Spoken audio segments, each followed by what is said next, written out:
You want to kick us off? As you're being told to wait. All right. Welcome to the Helm developer call. It is March 11th, 2021. Reminder, this call is recorded, so don't say anything wrong. There are a couple announcements today. Matt Farina, are you there? I am. I'll start with the first one. So we have Helm 3.5.3 was released. It is a patch release on our normal everyday schedule or every month schedule. And we'll have 3.5.4 coming next month on April 14th, then followed by 3.6.0 in May, which will be after KubeCon Cloud Native Con.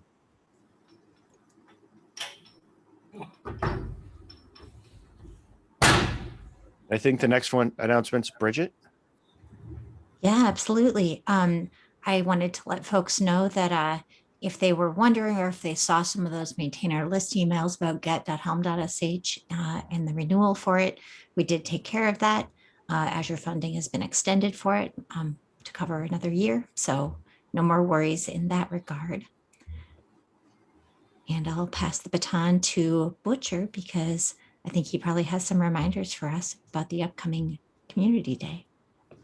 Yeah, I should have gotten the link ready to drop in before doing this, but April 6th, we've got the Helm Contributor Summit coming up. And the idea is if you're new to the Helm project and interested in learning how the process works for getting PRs accepted and things like that, this is your chance to do that. So if you've got friends and colleagues who are interested in learning that kind of stuff, point them this way.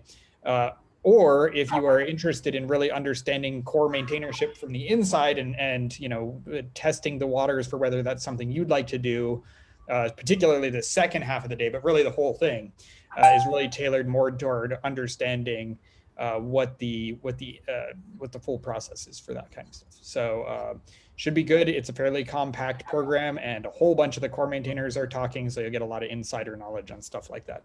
Again, that's April 6th, and we are actually closing in on the max number of slots we had allocated. So it's a good time to sign up quickly if you haven't already. I know we were well over half last Thursday, and I've been watching the numbers go up, but haven't been paying attention to how high we've hit at this point. So sign up quickly for that.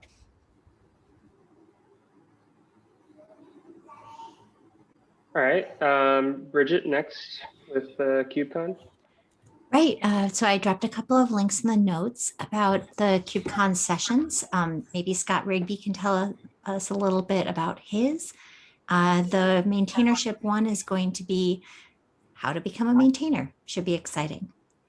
Scott? Yeah, sure. It's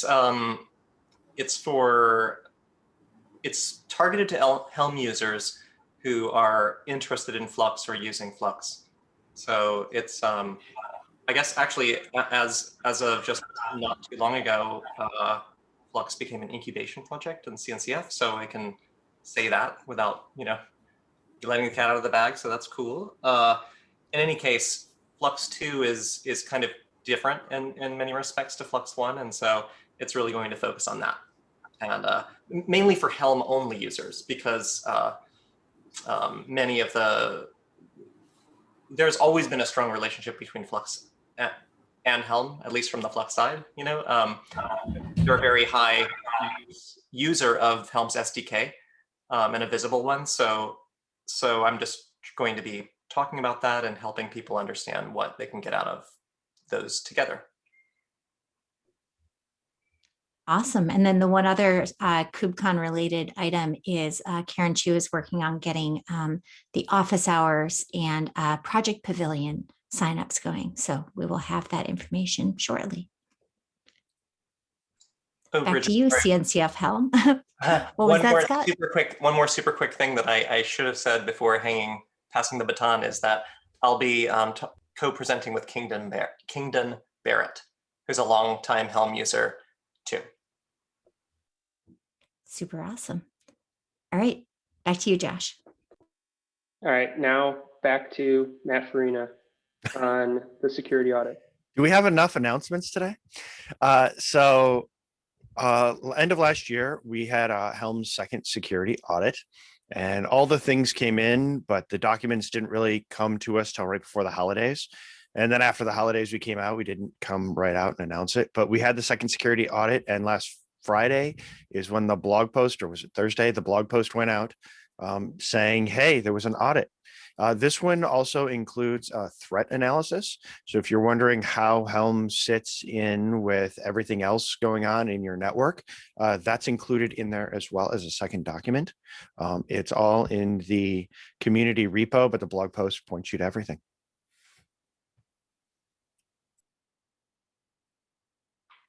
Back to you, Josh. All right, and now on to discussion items. Adam, do you want to talk about examples repo? Yeah, so I meant to bring this up last week, but I wasn't on the call. One of the issues we have right now is that there's no place in documentation to reference charts while walking through like tutorials or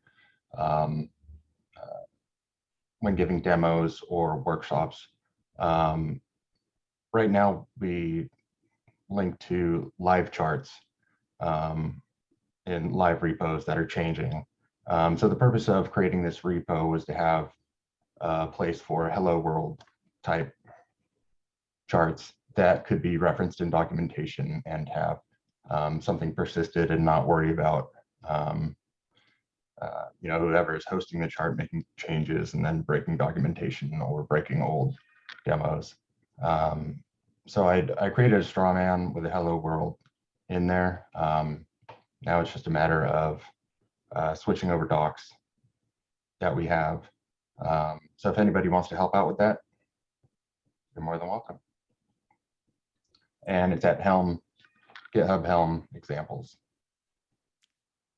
And so specifically, if people are looking around in docs wondering which things to replace, a good bet is any docs that are pointing to the old stable repo. There's stable or incubating repos are usually the ones that we're going to have to dig through and replace all those. And we will definitely accept pull requests over in the dev repo pointing to replacements. So I've got questions about this repo though. So there's a lot of practices we should spell out in the repo. It would be great, for example, if the charts in there were signed, right? And even if we have a key that CI stores and CI signs it, that's the kind of thing that would be a really useful thing just to show folks how to get a provenance file, how to sign, how to verify. That would be useful. There's a lot of little things like images get out of date. Is there a layer of automation we could throw on here to help us catch and merge things? So that way the container images are not ones with tons of vulnerability, and kind of show people practices so they can keep up to this. I think there's opportunity here to layer a bunch of stuff in that helps through good examples and explanations and our tooling lead people in a better direction, because there's a lot of stuff out there that's kind of a mess, not just in the Helm side, but in the whole cloud native side. And so if we could layer in some stuff here or figure some of that out, that would really help up the quality game. Yes to all. Was that a long-winded volunteering to do that, or? Maybe sometime in June I could start. Not before then, probably. Yeah, I've got a lot of ideas, so I'm just pointing it out. And I see Scott's got his hand raised. That's another point I should have made, is that it's also a place we can store examples for specific features. So kind of what you're talking about, best practices. Like if we wanted to store an example like CRD, like how to set that up for best practices, we can also do that there.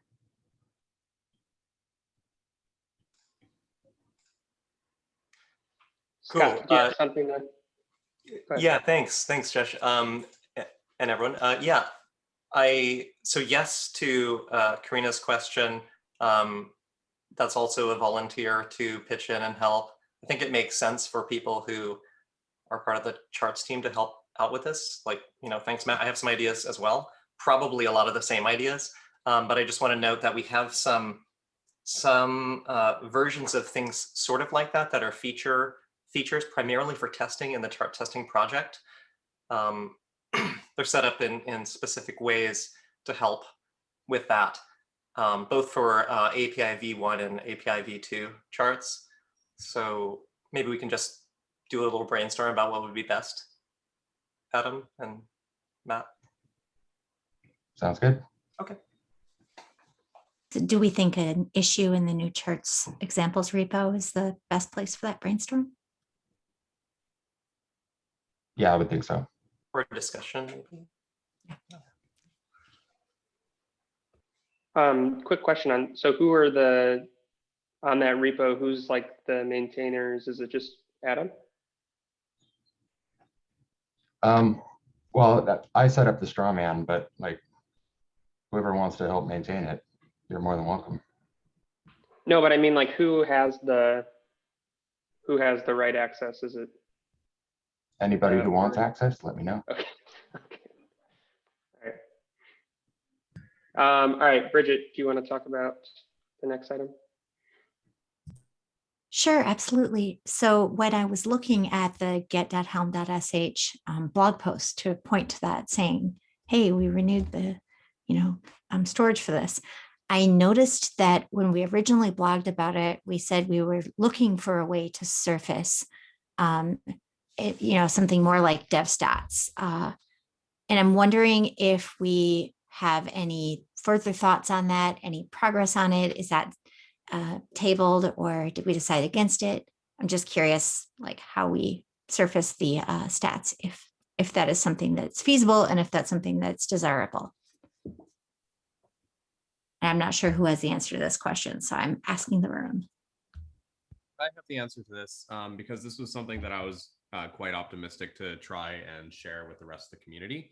The trick is that with get.helm.sh, it's currently hosted by Azure CDN on, I think it's the Verizon Premium version of it. So basically it's Verizon's CDN, and that's how we're getting all the metrics from it.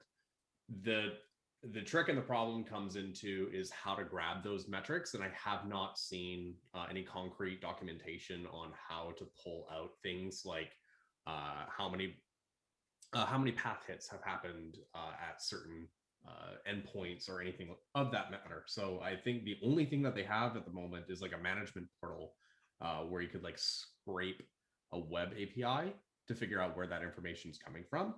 But there's no, from like Azure's documentation, there's no like set amount of documentation to kind of pull these statistics out. So that would be kind of like the first blocker there, is determining if we can figure out an API from Verizon CDN to pull that information out. Otherwise, that's really about it. So the other part as well is that there have been advancements in Azure CDN's offerings. And so I'm curious if moving to an alternative CDN within the offerings might give us a better way to kind of like expose this information out to the rest of the world. For now, it's really been just going into the Azure subscription, which all the core maintainers have access to, going into the CDN management portal and grabbing that data based on a certain time frame, and then just sharing that out. So this information is available to the rest of the core maintainers. It's just a matter of going through the Azure subscription to go and find that. Okay, cool. So it sounds like, in summary, it's non-trivial to make it visible at the moment, but there is a not currently in progress possibility. That would be about the correct summary, yeah. Okay, thank you. So, Matt, are you volunteering to look into that further? Is that what I'm hearing? I've looked into this further and I have not found any way to currently do this. If others have found a way to do it, then I'd be happy to go and investigate further. But at this point, I think we're blocked in terms of getting that figured out. And then it's about scheduling the work, figuring how to scrape that information and visualize that and all that kind of fun stuff. So what's the action item here to close out your topic, Bridget? I think the action item is we don't have a good resolution for this at the moment. We are aware of it, but not taking action right now.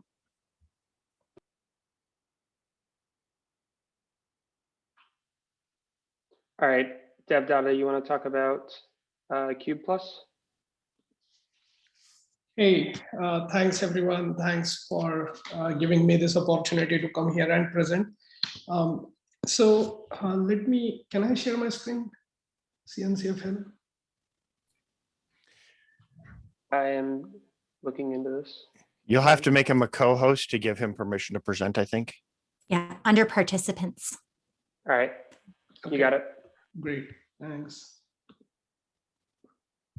All right, so I'll keep it brief. What I'd like to present is Q+, which is our tool that we've been developing to simplify creating multi-tenant application stacks from Helm charts. So I'm a founder of CloudArk, and I had the opportunity to meet some of you at 2019 Helm Summit in Amsterdam. Sorry, Dev Data, just so you know, you are presenting in speaker mode, so your speaker notes are also up. I don't know if that's Okay. something that's visible or not to you. Yeah, no, thanks for reminding me about that. Since we're recording, we want to make sure it looks the way you want it to. I know, thanks. Yeah, I mean, I just wanted to make it as a, yeah, how about now? Perfect.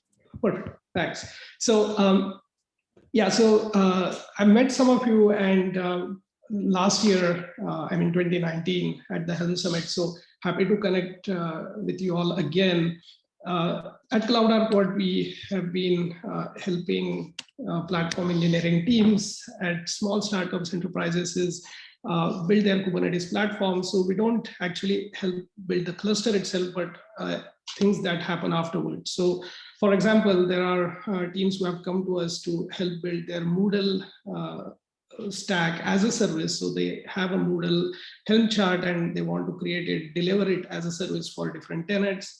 Same with MongoDB. An enterprise internally is building browser as a service, and they have these browser Helm chart for browsers. And across all these teams, what we've seen is the challenge essentially comes down to for these platform teams is how do you isolate Kubernetes resources and underlying cluster resources for different tenants. And these are more benign environments in the sense that namespace-based isolation is all right for these situations. But beyond that basic isolation that we get from namespaces, there are additional things like, for example, the Moodle as a service environment wants the entire Moodle stack for different tenants to be run on different worker nodes, or for browser as a service, they want to be able to track CPU memory, storage, network consumption, and so on. In Kubernetes, we have labels which are traditionally used to group different resources together. But with what's happening is with custom resources, operators and custom resources, labels are not enough, because a custom resource may be creating a lot of additional sub-resources behind the scene, and it's not easy to track all these other resources that are getting created. So we are solving this problem with Q+. Our basic idea is let's wrap a Kubernetes native API around the Helm chart. And what that API is going to give us is a control point for doing policy definition, enforcement, monitoring, resource tracking. So essentially, Q+ provides a CRD of its own by the name resource composition, which enables platform engineering teams to create new APIs or new CRDs. So it's a CRD for CRD. And here's a very small example screenshot for creating a WordPress as a service, where we are using resource composition to define a new kind of WordPress service. And the input that we give is the WordPress Helm chart. And this Helm chart has a WordPress pod and then a MySQL cluster custom resource for the database needs. And then towards the bottom of the screen, what you see in the red box are the policies that one would want to define for any Helm release that gets created. So I have the pod configuration for resource request limits, and then the node selector. Note that the node selector I've specified to be variable because I want different Helm releases to run, to get deployed, the stacks to get deployed on different worker nodes. Once you create these, register a new API, you can start using it like any other Kubernetes resource. The values for this spec, the spec properties for this new resource are going to be whatever the values you have defined in values.yaml of the underlying Helm chart. And once you create an instance of this, we have kubectl plugins that you can use to actually visualize the entire set of resources that's getting created. So for example, what this chart is showing is we are able to visualize all the resources of this WordPress service instance. The top level resources are tracked using the Helm release annotation, which is part of Helm v3. So we require the underlying Helm charts to be version v3 charts. Now, in the ellipse there, what I've shown is the set of resources that are not directly defined in the Helm chart. And Q+ is able to track these as well. These are basically the sub-resources that are created by the MySQL cluster operator, which we assume in this example is already installed in the cluster. So as far as discovery goes, we are able to track 4 different relationships. So owner, references, labels, annotations, and spec properties. And then once we have this, the stack is deployed, we can verify. So this is just showing that the 2 pods that are getting created in this release, there's one WordPress pod, the other is the MySQL pod, and both of them have gotten the resource request and limits, which were defined when the service was registered. And we are able to, because we are now able to discover all the pods in a release, we are able to collect metrics for CPU consumption, memory, storage, network, etc. These are available in Pretty and Prometheus formats, so can be exposed to any tool that supports Prometheus. So just to conclude, Q+ enables creating multi-tenant application stacks from Helm charts in a declarative way. You can add policy controls, resource monitoring, and topology visualization. We are looking for feedback from the community. I presented this earlier in this week at the CGAPS as well, and I saw some of you there as well. So just check us out and provide any feedback that you have. Thank you.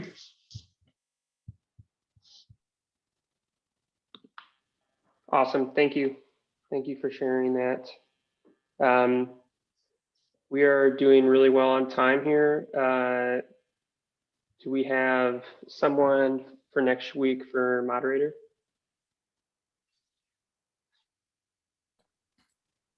I can do it. It's been a while since I've moderated. All right, and then notes. Sure, no probs. And triage.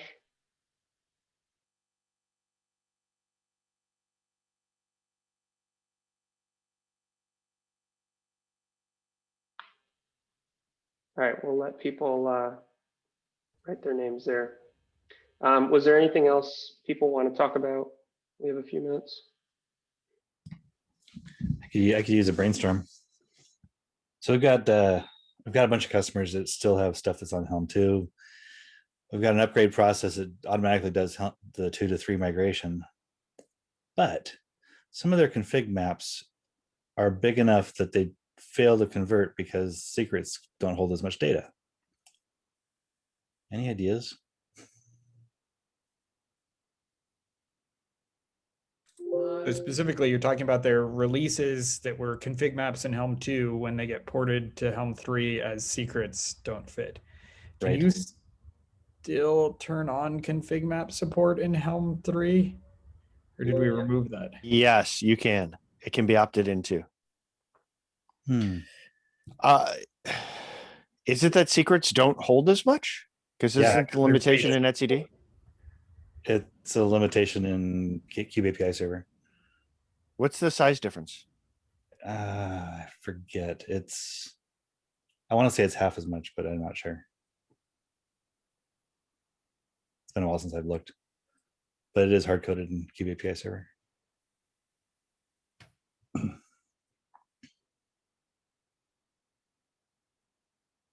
I know for a fact that config maps are limited to maximum of 1 megabyte, at least from etcd's, because that's etcd's limit there. I was curious. I never heard that secrets had half the storage size available for. And maybe it's not. Maybe it's not half, but I know it's less, and I forget.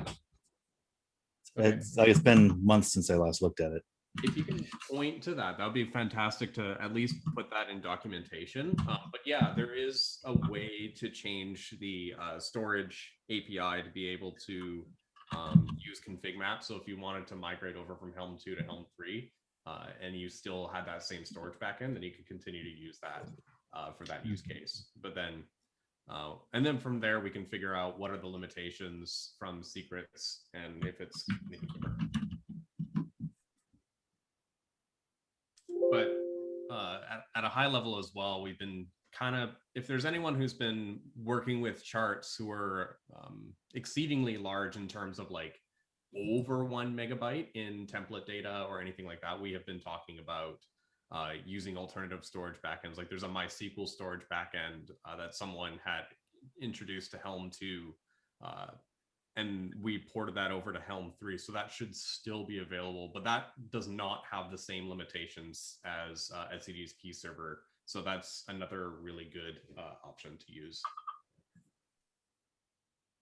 Well, really good is arguable, but yeah.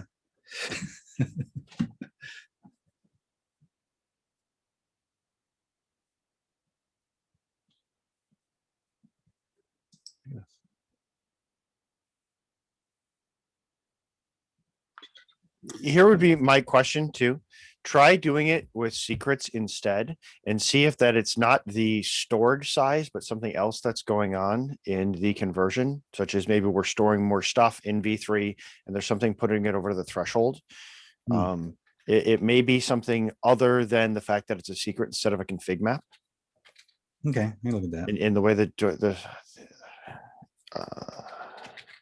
and it's an environment variable that you can set to change it over to, I'm trying to remember the environment variable name right now.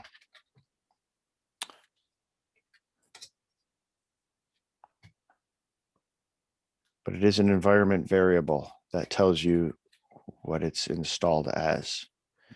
I can find that then. Yeah. All right, I'll drop it into Slack too for you. Cool, thanks.